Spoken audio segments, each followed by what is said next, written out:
Agency, unplugged. The reason I say unplugged is because everything you learn in pre-license class is kind of like driver's training. That's not how it works in the real world. You understand what I mean by that? In this room, I see people who have had their license 6 weeks, and people who have had their license 25 years. They got all levels of experience. For those that have been in the business 15 or more years, what was it like 15 years ago? Joe? Everybody got paid by the seller, so everybody worked for the seller. And that means what? You worked with the buyer, but you worked for the seller. Which made you a what? Seller's agent. A sub-agent. Something 15 years ago was the same as it is today. Okay, Mr. Sparty thinks you believe. But 15 years ago or so is when the law changed. It used to be caveat buyer beware. Meant that the listing agreement, we all joined in, and we shared commission. Joe, Blue, You shared it as a sub-agent. Kumar. There was no such thing as buyer's agents. Did not exist. Did not exist. So, it doesn't matter if you have 2 months in the business or 25 years in the business. Most agents, if we went right now, we did a little bus field trip, we walked in and gave a 6-question test about agency, probably 90% of the agents would fail. Okay? Because it gets a little confusing. Smile, like this. It's a little confusing because we get ourselves into different situations. Andrew's going to have a handout for you in just a moment, she's talking about, of the Michigan Agency Disclosure Form. Who do we use that with? Everybody. Everybody. Right? Because when they changed this act, and the reason why it all changed from the way it used to be is lawsuits. Well, thank God you sat down because I was breaking a sweat following you at the camera. A recognition that buyers deserve to be treated how? With representation. With representation. So, no different than lawyers represent one side or the other. Agents are representing one side or another. Dual agency, transaction coordinator. These are the things that we're going to talk about, some of the nuances that happen in this business confuse people. I'm going to teach real life scenarios here today. Is that okay? The things you're going to encounter. All right. Right now, I've seen quite a few agents saying, I've got multiple open houses. I need people to help me hold open houses for our listings. Have you all seen that in the bullet board? So I want to pose a question here to get your mind thinking about agency for a moment. So you're going to hold open Kumar's listing. Kumar set you up with flyers. You're there from 1 to 4. You go over the house, you set it up, you open it up, people start to come in. Buyer says, I really like this house. Kevin, I like this house. I think it'd be a great house. I want to buy it. What do you do? Tell them you work for the seller. Sign the purchase, write it up, write it up. Agency disclosure. Make sure you get seller approval. Okay, lots of answers you're done right. You're kind of right. You're sort of. That's number one. Are you working with a real estate agent? Now, if you were doing your open house correctly and you had them signing in, one of the things they're going to sign in for is saying, the question, are you working with a realtor? How did you find us in this open house today? Always identify people. When people go, oh, why don't I have to sign in? I said, well, if I was holding your house open to the public, I'd be requiring anybody going through my home today to be identified. And if not, they have to be accompanied by a filter. So you either have to identify yourself, who you are, or let's come back and find you the filter. I'm just very firm about it. I have a little sign to put in the window. So it requires all parties to be registered or signed in, whatever it might say. Now, it's very important to find out if they're working with somebody else, correct? They're welcome to come to the open house. Give you their copy of their business card or write down their name and phone number. They're gonna follow up with that agent. Do agents send their people around to open houses? Yes. Sure they do. That's perfectly fine. That out of the way. They say, I really like this house, and I really want to buy it. What happens? You already know that they're not working with them. You inform them, I'll be more than happy to submit the offer, but you have to understand I'm working for the seller. So you sign this agency that me, Mario, I'm the seller agent. Are you Right. okay with that? Right. They say yes, you submit the offer. Right. Right. You got it. Everybody hearing? Okay, your agency disclosure at that point is to say, here's the different forms of Michigan agency. I'm here today, you've already got to fill out, as a representative of the seller. Be more than happy to provide you with all the information you need on data about sale prices in the neighborhood, what else is for sale. And I'll be happy to prepare the purchase agreement for you, but I engage with the seller. Probably 8 out of 10 times the answer I get from people is, well, I might not be a dual agent. I get this weekly. All right, I'm a dual agent, right? Well, the company represents the seller. Therefore, every agent in our office is an agent of the seller. When you hold an open house, doesn't matter if it's yours or somebody else's, you are an agent of the seller. In the form that you're going to be getting a copy of the talks about dual agency. And what is a dual agency, what it happens, what different things. Once a buyer understands that they're not harmed in any way, okay, about not having you function as their agent, because you have to say, how can I represent both sides? Dual agency puts severe limitations on what you can and can't do. Something about that. Puts severe restrictions on what you can and can't do. Dual agency. And we'll talk about it more in detail. In this situation, yesterday come walking through, this old Lillian, we're working with Joe Sermon. We signed up with him 3 weeks ago. What does that make you do? If they want to write an offer on it, Coordinator? you have to go to Joseph. You go to Joe, but what does that make you do? Cooperating agents. What does it make you do? Dual. Make you dual agents. Because Oh, because you. Joe has a buyer's agency agreement. You have a listing agreement. That's the latest, right. That automatically kicks in dual agency. What if I tear up the buyer's agency agreement? Can I be a sub-agent of the seller? No. You've already had conversations where the buyer has disclosed confidential information about themselves that they may not want to disclose to who. So if you tear up that agreement, what happens with that information you have knowledge of? In your brain? Yeah. That's the hard part. This is where human nature comes into it. Common sense comes into it. But sometimes I think our brains go into common sense freeze, kind of like when my phone freezes up. Because we get anxious about things. We really want to make a transaction and make that commission. And so our brain kind of goes into the spin zone of how do I make this work so I can get paid. Ryan's got a question. Sorry, I don't know if you're gonna touch on this or that creation model versus spot. No. I understand that, that KWL has the listing. Now, does that just go to Lakeside or does that go to KW? Just Lakeside. Okay, so KWL has the listing, I have the buyer, my buyer, agreement's gonna be dual agency.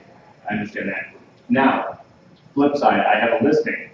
The buyer comes, from an agent within KWL. Am I supposed to change my agreement with I don't have to change my agreement with my seller, I'm just a seller agent. What you have happen is in your listing agreement, it talks about in the event that we have an agency relationship with a buyer in your firm, and we have your home listing, if you have it built in there that you become a dual agent. And there's specific forms okay, on dual agency that have to be executed, because we talk about things in theory. And in your listing agreement, and in your buyer's agency agreement, all of these things are spelled out. That's what we call in theory. When the practice is actually occurring, that's when the written disclosure to the parties kicks in and says, at Keller Williams, we practice dual agency when one of our agents is a seller's agent, and one of our agents is a buyer's agent, and we are now notifying you that we're in a dual agency situation. So there's specific forms that the buyer and seller sign acknowledging what's in their listing agreement, buyer's agency agreement, that we are now in a dual agency circumstance. It's very clear in the forms what restrictions that puts upon you as an agent. That's the advice and things you can and can't disclose to the partner. Okay? So that's where, again, you have to be careful with it. I would never recommend or back you in trying to be a dual agent and represent both sides. I've done it. I know you've done it. Doesn't mean I want to back you. Same thing Skip will tell you. How can you have a contractual agency relationship with both parties? Just be extremely confidential. I just tell them, Doesn't work that way. Say the truth. Because here's what happens. In every transaction, there's going to be bookers. Big fat green bookers that pop up. They pop up because of an issue over an inspection. They pop up over an issue with the appraisal. They pop up over 88 things that I've identified that can go wrong with a real estate transaction. And both sides then go, I don't know about that Kumar. He seems nice, but I think he likes Joe better. Okay? They go back and forth with, I don't know if we can really trust him. You know, you kind of represent Sandy too. How would you feel if somebody, you're making a $250,000 purchase, and you're the seller, and your agent said, well, now I'm going to represent both of you. Can't serve two masters at the same time. Okay, I wish your courts look at it. They go, oh, vision in the right. Why do you say this one, this one? Because when you get to court, God, bless you, I don't know if they ever did, 36 years, I never have. Other than as an expert witness. What you have to keep in mind is when things go sideways, which they will, and the gun starts to get pointed at whose fault it is. Where's it usually at? always a real estate. University. So, I highly recommend that if you get yourself into a situation where they say, well, I really want to have a buyer's agent, then you find somebody in the office that can be their representative and do it that way and pay them 10% for helping out. The minute you walk that tightrope of being a dual agent, single agent, got two agents involved. One agent, you're putting yourself in the highest category of risk for something blowing up. Okay, it's highest category of risk. Not illegal, but it's going to be one of those practices that will be frowned upon. I highly recommend you don't do it. Yes. So you said find somebody within the office to represent, but aren't they still under dual agency? Correct. You still practice dual agency. So just for peace of mind? No. Again, have you passed out the form? Or Andrea, have you passed out the form? Yes. Okay, why don't everybody go and read dual agency? Because I know everybody's in a great place. I'm going to ask her to read it out loud.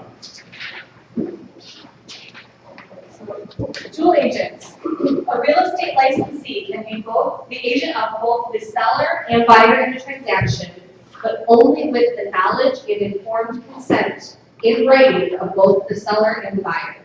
In such a dual agency situation, the licensee will not be able to disclose all known information to either the seller or the buyer, and the licensee will not be able to provide the full range of fiduciary duties to the seller or the buyer. The obligations of a dual agent are subject to any specific provisions set forth in any agreement between the dual agent, the seller, and the buyer. Now, is that money pool of legalese or what? No, I completely understand that, there's no need to review it. It's a money pool. And what it's basically doing, is saying, sure, you can do it, but we're warning you ahead of time. If you say, my client, my buyer, my this, my that, and there's information about the buyer, that maybe they had a short sale 4 years ago, they not qualify, and perfectly qualify, but they've got some credit boogers and different things they may not want to disclose. Buyer's agent doesn't have to disclose those things. Now, So in that scenario, I think where a lot of people get confused is that if you're holding your own open house and a buyer walks in, you at that point are a seller's agent. correct, If you have your own buyer that you happen to match up with one of your own listings, correct. that's where you would have a dual agency, and you would suggest finding someone else in the office to run it through. Correct. Okay. And the reason why is neither side is going to trust you. Trying to do it individually. I've had both parties calling me going, I just don't trust that Lou Island. He's got that building design, you know. I do. And he was so anxious to put this together, and he's trying to force it $10,000 under our asking price down our throat. Wait a minute. Alright, so my question is, I'm having an open house and my listing, I have a buyer comes in, they don't have an agent, they want to rent out from the property. Awesome, do they see? I'll let you say about. No delays. The buyer walks into your open house, you've never been before. Hi, I'm Doug. I'm Ryan. I love the house. Let's rate it up. You don't have any issue with me. No, not, alright, I Okay. use both sides of the transaction. Right. Awesome. You can do both sides of your transaction and represent the seller. Now, my question is, so I get this buyer out an open house, they don't have an agent, I have the opportunity to take both sides of the transaction. Right. Now, I'm gonna take your advice, and I'm gonna go to another agent and have them. No. At this point, you're gonna say, I'm here representing the seller of the home, and Michigan requires me to go through the different forms of agency that we have. And it's really not that complicated. What I really want to break down for you is today, I'm here as the listing agent representing the seller. And here is where you'll acknowledge that I'm representing the seller. I'll provide you with all the information you need about the house, about the comparable properties, properties of other properties that are available, but I'm only representing the seller here. That's the way I've done every one. But, my I question, don't give them the choice to sign down, sign up with the buyer. How do you Yeah, pay? my, 6%. There's no basis for that. I'm getting really close to the question. I'm trying to fast forward, but say I locate the buyer for the property. Okay? Now, I'm gonna take your advice and. When you look at this, you mean, do you have under a buyer's agency agreement? That's kind of my question. Okay. Okay? So I'm gonna say, okay, obviously I don't wanna get tied up, I'm gonna use your advice to utilize another agent in the office. Right. Now, do I contact that agent, have that agent draft the purchase agreement? Right. And then, now as far as the 10% and such, should my name still on the contract, or should I have the contract under that agent's name with an agreement? Right. Right. Which one was correct? The whole thing. You said everything right. Well, Their name on it is representing the buyer. Okay, so that agent's name will Right. go on there, and then we just have drafted up the agreement between us. In the multiple years I've been doing this, I've never had a buyer, when I sit down and I explain to them, they go through it, go, it doesn't matter. You're gonna give me everything I want anyway about comparables. You're gonna help me find financing, you're gonna help me do other different things. So what's the difference? There is no difference, except the legal difference of what you call a dual agency, something great for both parties. Sorry, too low, but, Oh, not too low. What I said in Ryan's question had to do with if the buyer that comes to the open house says, well, I really want to have agent represent, I want to have buyer representation. Right? Correct. At that point, you can say, well, I cannot represent both parties, and here's why. Because it limits what I can do. Now, I've had situations, I'm gonna present another one, we're doing a little bit of unplugged here for the first part, so bear with me, where I'm working with Kumar. He's transferring in from India. He's coming here. And he says, I wanna buy a $300,000 home, I wanna be in the Homer Shelby. And I sit down, and I go through Michigan Agency Disclosure, and he signs a buyer's agency agreement with me. 2 weeks later, I list Ryan's house. It's a perfect fit for Kumar. It's a perfect fit. In this situation, I have to get to the parties. They say, we got 2 choices here. I already have a buyer's agency agreement with this client. And now I'm listing agreement with you. We can do everything above board, wide open, sit down at a conference table and hash out this transaction. And I'll prepare it all for you. As a new lady. No private meetings, no side meetings. What's said to one is said to all. Very few agents have the ability to control that type of session. That's right. That's insanity. They really have a tough time. That's the way to do it, because nobody can say, well, I wonder what he told Luke. I'm not sure what he told Boomer.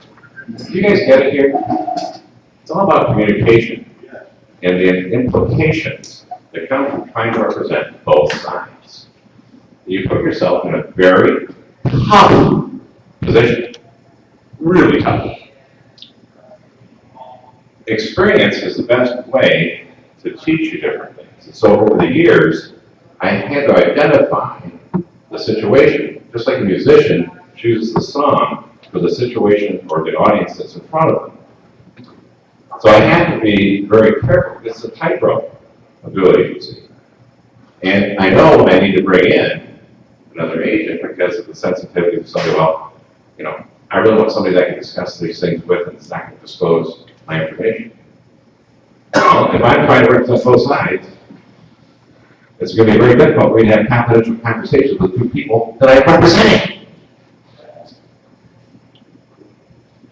So Michigan's agency law put us in that tough position with some very muddy wording as to the judge gets to define, did you not cross the line? You follow? Yes, but in that situation, what's the resolution? Call an agent from your office and tell the Right. buyer that you have under contract, hey, listen, you know, I'm gonna abandon you now, No, you're not adding them. but I'm gonna transfer you to another one of my associates. It's not what you say, Joe, it's how you say it. You're a master of that. Now, what we're talking about here is, I can't represent both parties under these guidelines and give you comfort that you're having a discussion that's confidential. Because nobody's gonna believe you when things go wrong, which they sometimes can. And so you have to have that guidance. And a lot of times I've helped agents out in these situations where I step into the agency arena. So in the situation, you ultimately would, in a more professional, less blunt manner, have your buyer, or is it necessarily the buyer? I don't know. Okay. You have your buyer, you use one of your associates. Right. Now, the other way, Joe, as you say, to both parties, the only conversations you're going to have with the 4 of you are the 4 of us together. In writing, after you. And you get everybody around the table, and you hash out the transaction, you write it up what they hash out. Depending on what sidebar conversations they want to innovate, they have to find. My dad was in the automobile business for 40 years. And some of his principles come back to me all the time. Of course, the golden rule, keep people away from the same situation. He also said, never say something about someone or a situation that you wouldn't say if they're sitting right in front of you. There's a couple of politicians What is that that? never learned that rule. Right. What a concept. If you practice that, you don't get in trouble. But most realtors go through a period of learning curve of getting experience a few times, where they don't know what to keep or what shut. And buyer will ask you questions like this. Well, do you think they'll take 150? Now you represent the seller.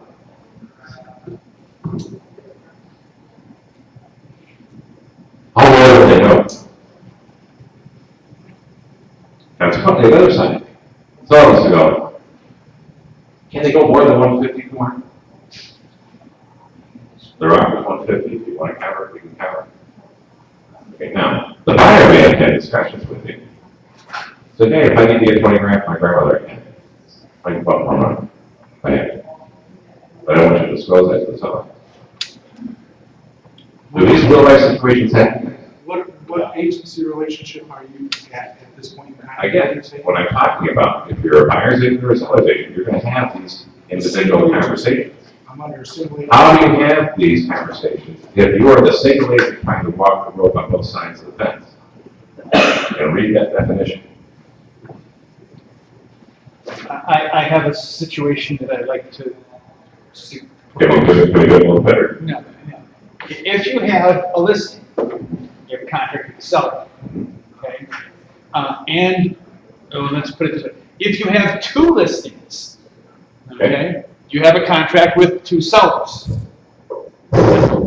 If one of those listings becomes aware of the second listing, okay, so let's just say we've got a little 3-bedroom house in St. Clair Shores, and we've got a big colonial in St. Clair Shores.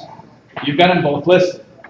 Person who's got the house listed, the little 3-bedroom one, says, I'd like to buy a big colonial, and I noticed online you've got one. And I want to buy it. Okay?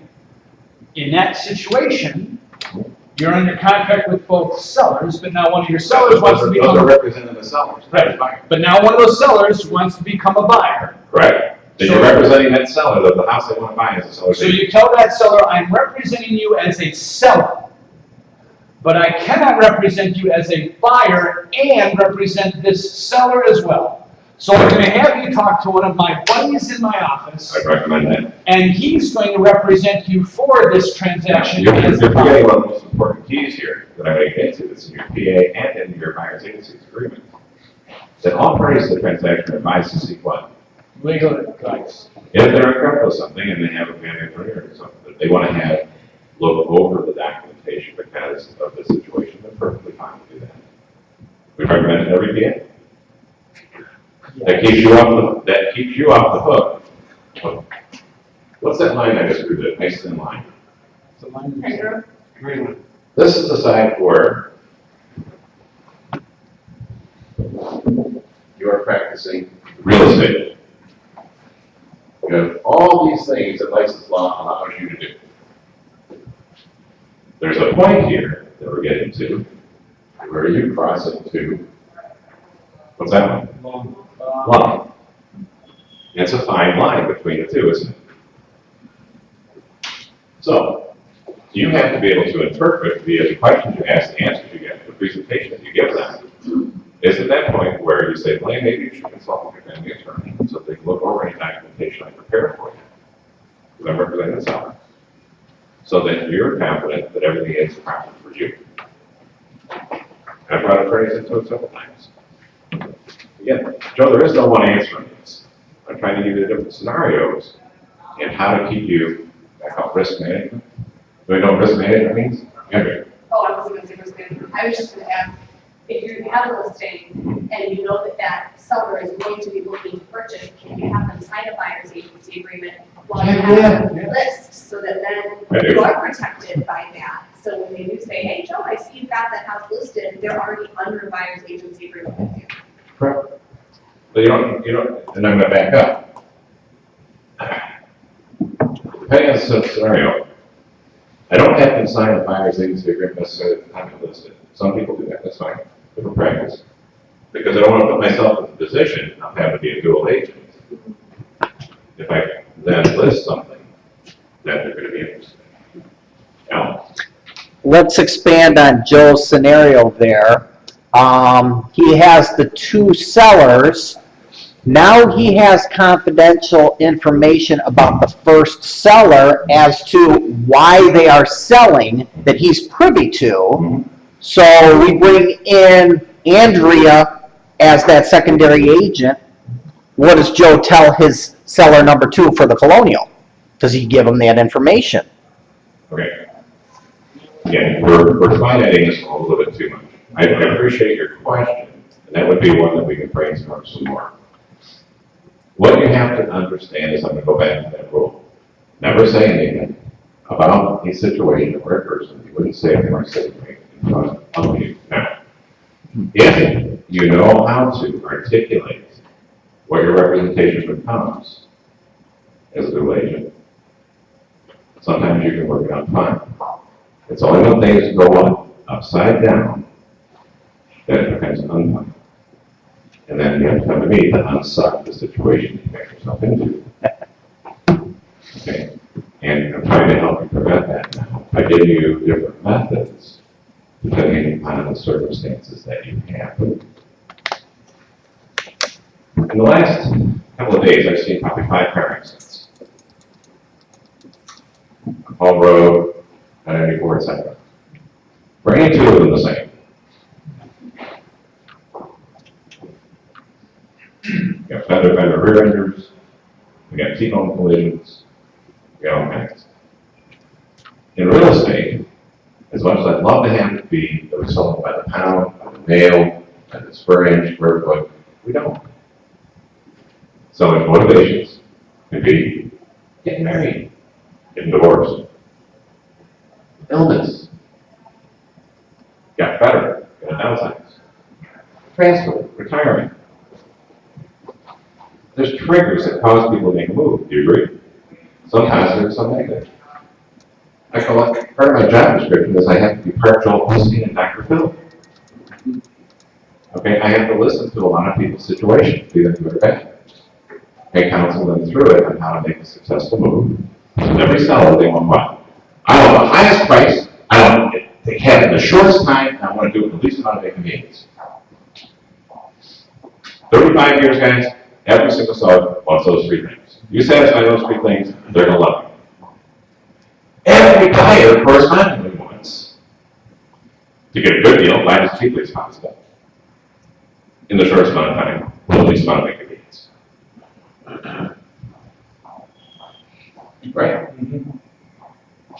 So, with that principle in mind, and we're talking about the agency for the last moment, we're going to move on to other things. Try not to put yourself in a situation where you're representing both the buyer and the seller simultaneously. If you do, you have to explain to them very succinctly what you can and cannot do. And then prior information discussed will only be discussed if they permit you to discuss that. And there have been times when I said, send me an email, Joe, that says it's okay that I discuss whatever the topic may be with this seller. And I asked them, is it okay if I discuss with them that you have the potential to achieve some additional funds from your grandmother? You've read that from negotiations. I'm keeping a paper trail. Keeping a paper trail. Not a tax trail. Not a he said, she said trail. A paper trail. After I have a conversation with you, I might follow up on the home break. Kumar, this is where we're on the same understanding as to our conversation we just had.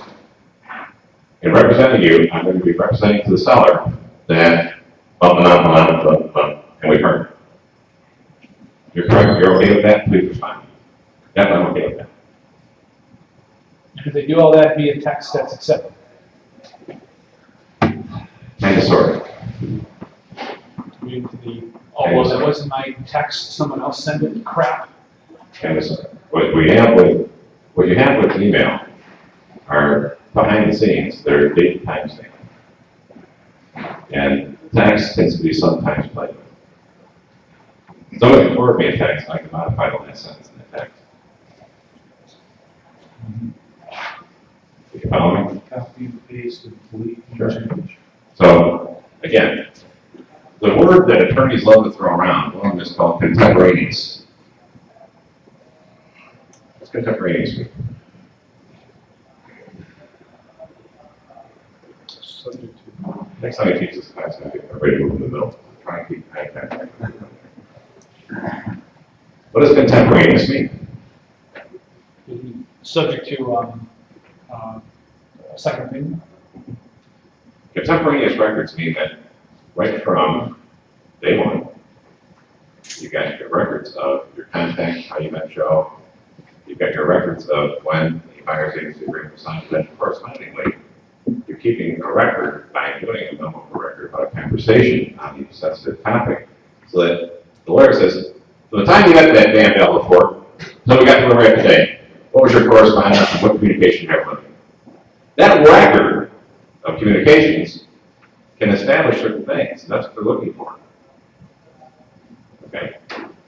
I never read that text. My phone was dead. Number of things can happen. You ever have a text come through and it's just a blank bubble? I called the person, I go, did you just text me or did you pop text me? What was that? I just got a bubble. I didn't get anything in it. That happens. So when it comes to negotiations, because for those that have been in the business a fair amount of time, how do we present offers, guys? In person. In person. It was fun. We mentioned that. You can pull up to the kitchen table, sit down, and you introduce yourself, and you'd be eyeball to eyeball, real people, real people. And you discuss your clients. Now, the most recent one that my daughter handled, not only did the seller write a letter to the buyer write a letter to the seller, so did their 10-year-old daughter. The 10-year-old daughter included a picture of her standing in the room that would be her bedroom in the new house. Did that humanize it a little bit? Did that make the woman who lived in the home for 25 years cry a little bit? Emotional? Sure. Because why? Because this isn't just a business of addresses and legal descriptions and bricks and mortar. This is emotion. You have to understand the emotional aspects of why people are making a move. You come in my office, you'll find 2 boxes of tissues. One for them, one for me. I think sometimes we need paper. Because we're dealing with big stuff in people's lives. Agency isn't really that hard.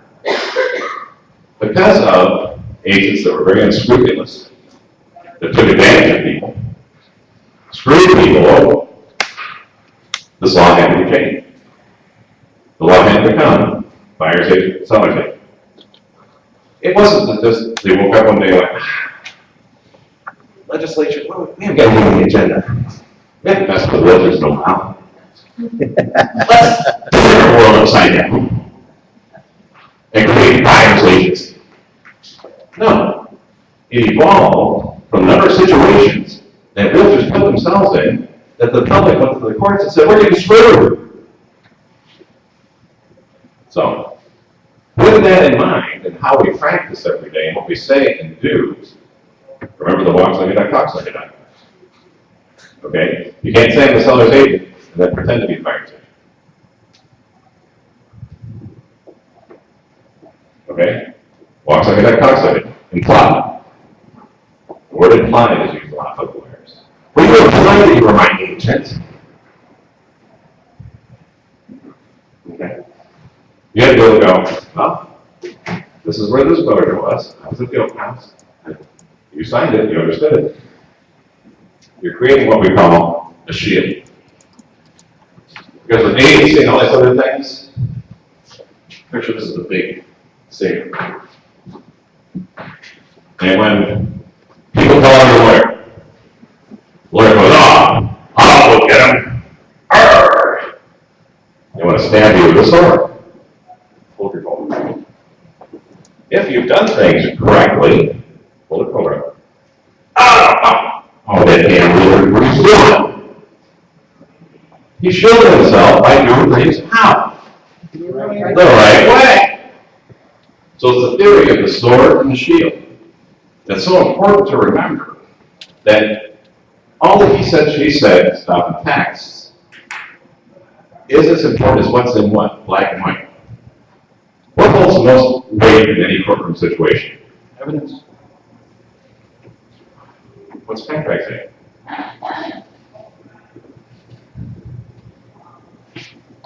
What does the contract say? Anything agreed to before this purchase agreement becomes null and void, it supersedes any prior understandings, written or verbally understood You got pretty well memorized. around that. So you have to remember that only what's in writing is binding. Only what's in writing. I grew up. Look at me. That was more binding than anything in writing. That's the world I grew up in. I shook your hand and said, we got a deal. We had a deal. Doesn't matter how many papers I had. We don't live in that world anymore. Isn't that also why every addendum should be followed by all other terms and conditions to remain the same? Right. Very good point. Whenever there's an amendment or addendum that changes price, terms, things included, you should always have that verbiage. I use it routinely. That should be the way it is. So I'm going to go back to what we came here to talk about today. Is everybody, I'm presenting real life scenarios. Is this helping you? Okay? Because I'm not teaching this as a basic 101 class. I'm teaching this as things you're going to encounter in the street. I can tell you probably, 1 out of 4 buyers will initially, when I do my initial buyer consultation, go, I don't really want to sign an agreement right now. Okay. Then just initial right here. And that any homes I'm showing you as a seller, hey, why? Because you don't want to sign a buyer's agency agreement. The number of times over the years, not just here, but every company I've worked with, consulted for, I go and pull records out of the agent's desk on a pending file, but they sold it, not the listing agent. They have an agency disclosure form. No agency agreement.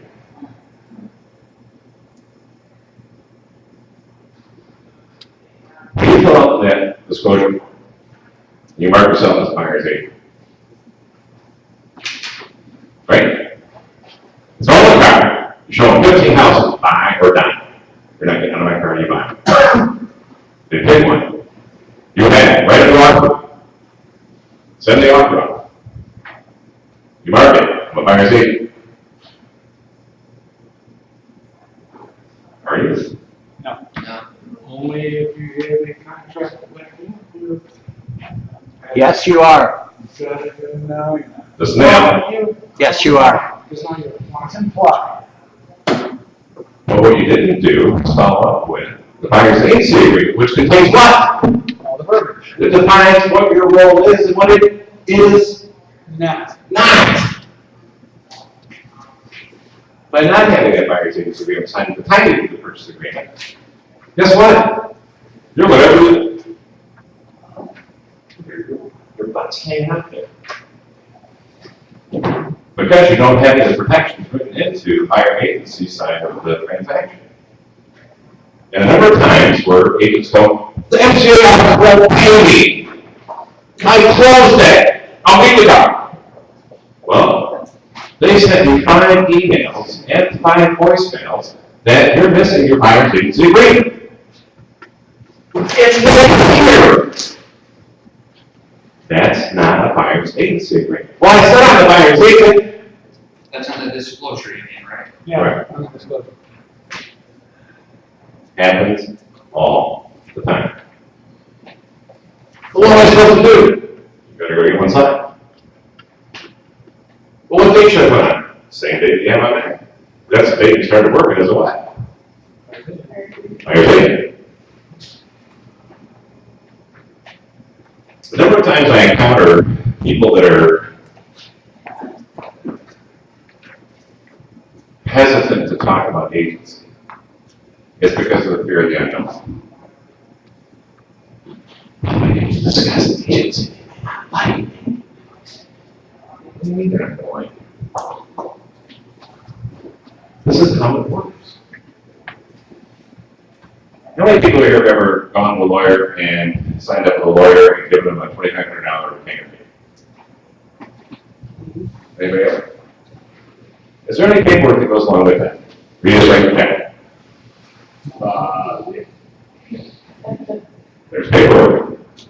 that spells out what? Their hourly, what their proposal is to do for you, how you're gonna be billed. Okay? That's all pretty much filled out, about 3 or 4 pages, isn't it? Do they have any trouble explaining what they do and what they don't do? No. Not at all. How many people have been to a physician or a hospital in the past year? Isn't it fun? It's so much fun Wednesday. Those clipboards that you fill out, the questions that you redundantly answer. Guys, you're in a profession where you're handling people's important personal investment, other than their savings account, is their residential home. You're held to a high standard if you call yourself a professional. You're held to a high standard to practice how you're going to explain agency. I wouldn't sit up here and play the piano and talk about the piano and show you what music looks like and then turn the piano on and go, play the piano. You couldn't do it. You need to pick somebody that you like. Your spouse, girlfriend, boyfriend, another agent. You need to sit down and practice this a little bit. I can teach you every word in here, and you all know the words, but you know how to do what? Apply. How to interpret. People ask me what I do for a living. So I'm a realtor. Oh, I'm a realtor. What does that mean? Well, I help people with their real estate.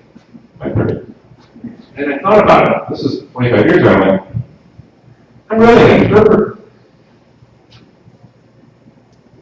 I'm really an interpreter. I interpret all of this for buyers and sellers. All about neighborhoods and values and mortgages and insurance and pet insurance and property taxes and proration. Because guess what? People maybe do this every 7 to 10 years. Because things change over 7 to 10 years. So I have to do what? I have to reinterpret all this to them. The reason why we have the agency laws we have today is that the number of realtors that would even inadvertently screwing clients over. You're going to make inadvertently, innocently. We're going to term innocent misrepresentation. You didn't know you were screwing. That's innocent misrepresentation. Oh. I didn't read it. 1/3 I didn't read it. Too bad for you. You're being paid the big bucks. You've got a real estate license. Okay? You're paid the big bucks to do this. Then be smart enough to take the time, no different than you take the time to do your hair in the morning, take a shower, and everything else, to understand what agency is. Now, what I have up here on the board, and I'm gonna wrap this up in 10 minutes, is that okay? Yeah. Then we can come back to the next agency class. So I'm gonna talk about more things. But what you see up on the board is what's known as Michigan Association of Realtors. You can use this.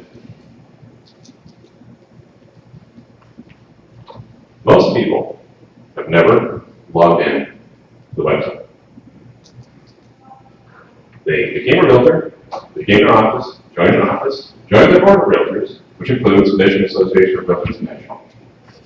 And that's the last time they do anything except get the newsletter, magazine, out of their mailbox and throw it in the garbage.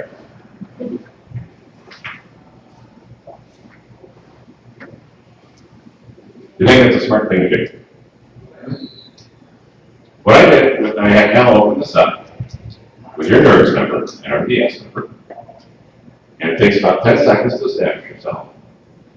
And you go to the home page, you go under legal, got a little search bar. All you do is type in agency. That's all I did. Now, scroll through these. Dual agency, designated agency, unintentional dual agency, 12 agency concepts for every realtor, review, common.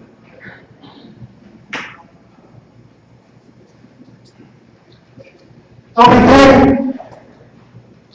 FAQs, details, information. It's at your fingertips. Our website, when it comes to Michigan issues, and out there, Al, can you take it back to the homepage from there? Thank you, Kevin. Just close out that search. And maybe go back one more. Okay, just take care. But under here is Law Library, Legal Hotline FAQs, Professional Standards, Licensing Complaints. They publish complaints that are filed against the realtors. Just like any other records that are public record. They publish them. It's kind of fun in the class of wine to read what home has, those would be. But some of the complaints that are filed. Agency is one of them. You know the number one complaint is? Client trust accounts. Client trust accounts. Earnest money deposits. I can get my money back. I get this. The broker stole my money. Do brokers ever commingle funds? Mm-hmm. Yeah, then they get to where investors are being public. If it's a state and federal crime. When it comes to client trust accounts. But as it relates to agency, it's not going to change very much. It hasn't changed, in the 15 to 20 years that it's come out when they changed it all. And you have to develop a certain amount of what I call finesse. It's not what you say, it's how you say it. The whole thing.